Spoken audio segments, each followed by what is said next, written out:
Buying a SIM card in Russia is very easy. You have your large official stores, you have your individuals selling SIM cards out on the street near metro stations, you have little kiosks and grocery stores that sell SIM cards for particular vendors.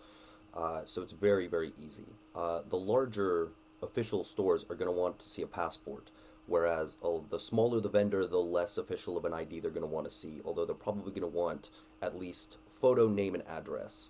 But they're generally very, very lenient about what they will take. Here in Russia we have MTS, which is good all around. If you're going to be outside of major urban areas in Russia, MTS is probably the provider you're going to want to go with because they have very good coverage in smaller, less populated parts of Russia. The cheapest in general is Beeline, although their coverage is a little spotty. If you're in one of the urban areas, you should be all right, but I have a Beeline SIM and I occasionally lose coverage, especially in the metro, and I'll get to that. Megafon is very good for cheap internet. So I pay 750 rubles for unlimited 4G, and it's truly unlimited. There's no throttling, there's no usage caps, and they're pretty good. Tele2 is mostly in St. Petersburg and other urban areas.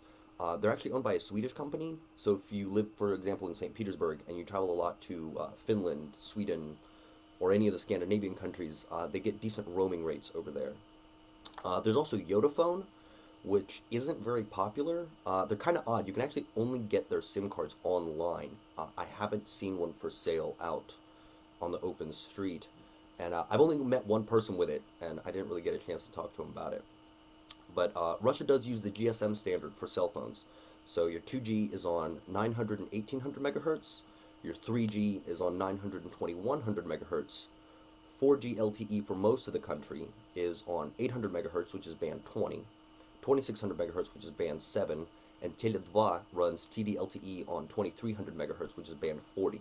So if you're going to be bringing your own cell phone here, you're going to need to check to make sure that it will work here. And if it has a SIM lock, you first of all need to get it removed, and second of all, you need to be extra careful about whether or not your phone will work here, because most countries that use SIM locks, i.e. the United States, have their own weird little band plans for cell phones and such.